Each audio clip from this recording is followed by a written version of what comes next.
ضبط نفس، سیلف انیہیلیشن، نفس کو کچل دینا. یہ جو تپسیاں جو ہیں ہندو سادھو کرتے رہے ہیں، اور جو سب سے زیادہ معاملہ جو ہے وہ جو راہب ہوتے تھے حضرت مسیح علیہ السلام کے پیروکاروں میں، انہوں نے تاریخ کے اندر جو مثالیں دی ہیں اس کا جو ہے اندازہ کرنا مشکل ہو جاتا ہے کہ کس درجے وہ لوگ اپنے نفس کو کچل دیتے ہیں، جس کا قرآن مجید میں سورہ حدید میں ذکر بھی ہے. اکثر لوگ تو پابندی نہیں کر سکتے تھے، اپنے اوپر پابندیاں لگانے کے بعد غلط راستوں پر بھی چل پڑتے تھے، لیکن جو لوگ ان پابندیوں کو نبھاتے تھے وہ کس انتہا تک جاتے تھے. کبھی آپ جو ہے ہسٹری آف کرسچن مناسٹسزم پر جو تاریخی کتابیں لکھی گئی ان کو پڑھیں تو اندازہ ہو. مولانا مودودی نے تفہیم القرآن میں اس کا کچھ حوالے دیے ہیں. واقعہ یہ کہ رونگٹے کھڑے ہو جاتے ہیں انسان پر کہ اس درجے میں انہوں نے اپنے نفس کو کچلا. ہمارے صوفیہ کے ہاں بھی بعض ایسی روایات صحیح ہیں یا غلط ہے بیان کی جاتی ہیں، لیکن اسلام کا اصل معاملہ کیا ہے؟ توازن، اعتدال. تمہارے نفس کا بھی تم پر حق ہے، ان لنفسک علیک حق، تمہاری بیوی کا بھی تم پر حق ہے، وان لزوجک علیک حق، اور تمہارا جو بھی کوئی ملاقاتی آئے، کوئی دوست ہے، اس کا بھی زورک علیک حق ہو، زیارت کرنے کے لیے کوئی آیا اس کا بھی حق ہے، ان کے حقوق ادا کرو. حضرت عبداللہ ابن عمرو بن العاص رضی اللہ تعالی عنہما صحابہ کرام میں اس اعتبار سے بہت ممیز تھے کہ ان پر عبادت جو ہے، عبادت گزاری کا اتنا غلبہ ہو گیا تھا. ہر روز روزہ رکھتے تھے اور رات کو پوری رات کھڑے رہتے تھے. حضور کو اطلاع دی گئی، حضور نے طلب کیا فوراً. آپ نے فرمایا یا عبداللہ الم نخبر، کیا ہمیں یہ خبر نہیں دی گئی انک تصوم الدہر وتقوم اللیل، کہ تو ہمیشہ رات کو کھڑا رہتا ہے نماز کو اور ہر روز روزہ رکھتا ہے. اب ظاہر بات ہے حضور کے حضور میں جھوٹ کیسے بولتے ہیں؟ ویسے بھی جھوٹ بولنے کا سوال نہیں ثابت لیے تو عرض کیا بلا یا رسول اللہ ایسے تو صحیح ہے. فرمایا لا تفعل، ہرگز ایسا مت کرو.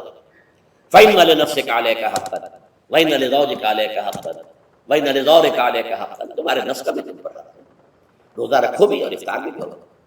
بہترین روزہ جو ہے وہ حضرت داؤد علیہ السلام کا تھا، ایک دن روزہ رکھتے تھے، ایک دن افطار کرتے تھے.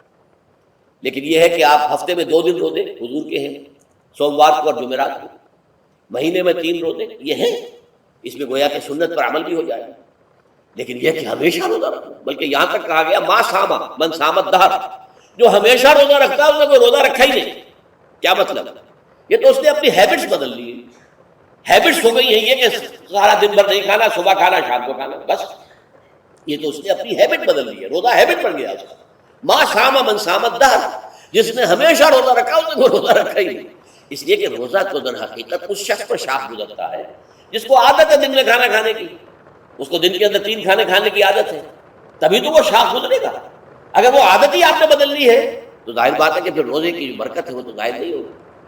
تو بہرحال اس اعتبار سے غور کیجئے کہ یہ پہلا حکم جو ہے روزے کا، لعلکم تتقون، تاکہ تمہارے اندر تقوی پیدا ہو جائے، اپنے نفس پر کنٹرول پیدا ہو.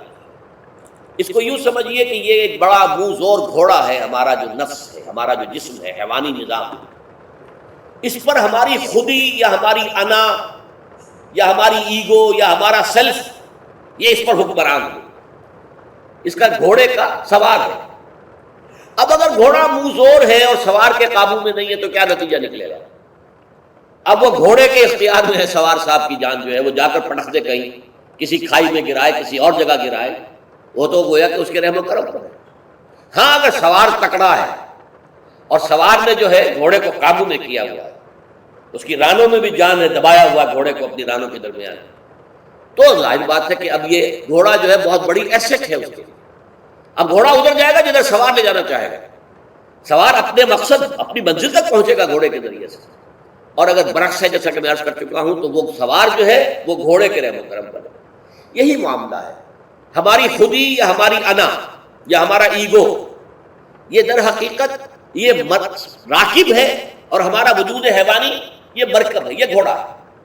اگر ہم قابو یافتہ ہوں اپنے اس گھوڑے کے اوپر تو یہی جسم ہمارے لیے ایک بہت بڑا ایسٹ ہے.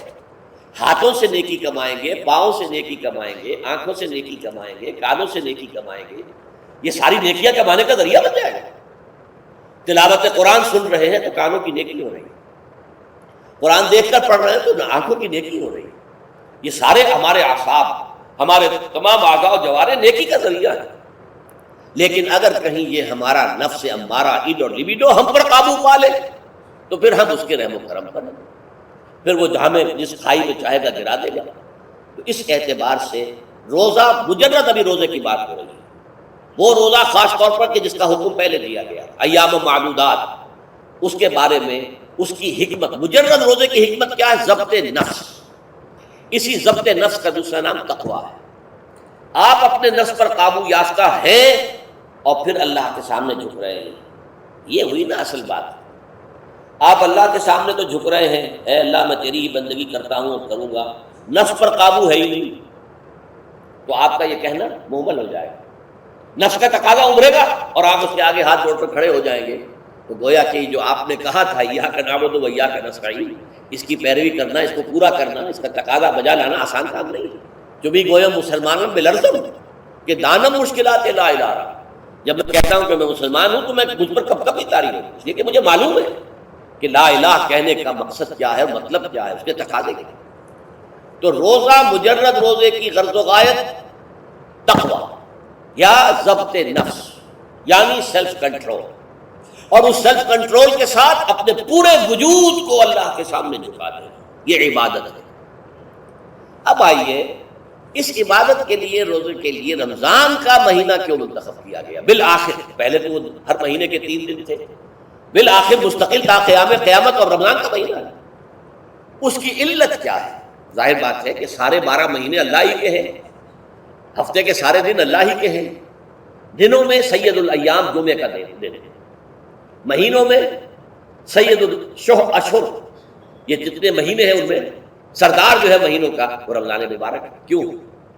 اب آپ پڑھیے تیسری آیت، شہر رمضان الذی انزل فیہ القرآن، رمضان کا مہینہ وہ ہے جس میں قرآن نازل کیا گیا۔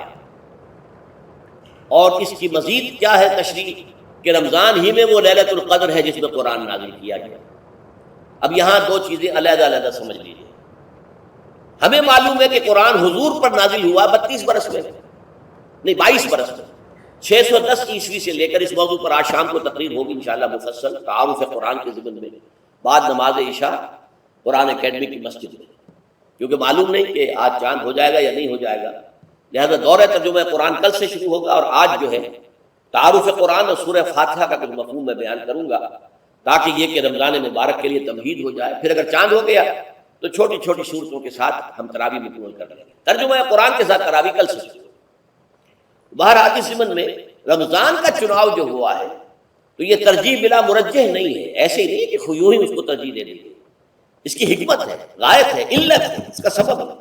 رمضان کا مہینہ وہ ہے جس میں قرآن نازل کیا گیا، اسی میں وہ لیلۃ القدر ہے جس میں قرآن نازل کیا گیا، اگرچہ ہم جانتے ہیں کہ حضور پر قرآن نازل ہوا ہے 22 برس، 610 عیسوی سے 632 تک۔ اس معاملے کو کیسے حل کریں گے؟ اس کا حل کیا ہے؟ رمضان مبارک کی ایک شب مبارک لیلۃ القدر میں پورا قرآن لوح محفوظ سے دفعتاً پورا کا پورا سمائے دنیا، پہلا آسمان جو ہے ہمارا، اس کے اوپر نازل کر دیا گیا۔ اس کے لیے لفظ انزلہ، انزلہ ینزل انزالن کے معنی ہے دفعتاً کسی چیز کو اتار دینا، اور نزلہ ینزل تنزیلا کے معنی ہے رفتہ رفتہ، درجہ درجہ درجہ درجہ درجہ اتارنا۔ اعلام، عالم یعلم اعلاما، کسی شے کو خبردار کر دینا، بتا دینا، بس ہم نے بتا دیا، تم جانا، تمہارا کام۔ تعلیم یہ ہے اس کو درجہ بدرجہ سمجھانا، اس کے دماغ میں اتارنا، دیکھنا کہ اتنی بات سمجھ گیا تو اگلی بات سمجھانا، یہ سمجھ میں آ گئی تو اگلی بات، تعلیم اس کو کہتے ہیں۔ تو انزال دفعتاً اتار دینا، تنزیل رفتہ رفتہ تدریجاً تھوڑا تھوڑا کر کے اتارنا۔ تو حضور پر تنزیل ہوئی ہے، فَإِنَّهُ نَزَّلَهُ عَلَىٰ قَلْبِكَ، جبرائیل نے اس قرآن کو تھوڑا تھوڑا تھوڑا تھوڑا کر کے نزلناہ تنزیلا رتلناہ ترتیلا، ہم نے تھوڑا تھوڑا کر کے اتارا۔ لیکن لیلۃ القدر میں جو ماہ رمضان مبارک کی شب ہے آخری عشرے کی، اس میں پورا قرآن اتار دیا گیا تھا لوح محفوظ سے سمائے دنیا۔ شہر رمضان الذی انزل فیہ القرآن ھدی للناس وبینات من الھدی والفرقان، یہ قرآن کیا ہے، کیا بنا کر نازل کیا گیا؟ یہ حال ہے، یہ لوگوں کے لیے، پوری نوع انسانی کے لیے ہدایت ہے، اور یہ ہدایت بینات کی شکل میں آئی، واضح تعلیمات جن میں کوئی شک و شبہ کی گنجائش نہیں، از خود روشن بینہ اسے کہتے ہیں وہ شے جو خود روشن ہو، جس کو ہم کہتے ہیں کہ آفتاب آمد، دلیل آفتاب. جب سورج طلوع ہو گیا تو اپنے وجود پر وہ خود دلیل ہے، اسے کسی اور دلیل سے ثابت کر دے گی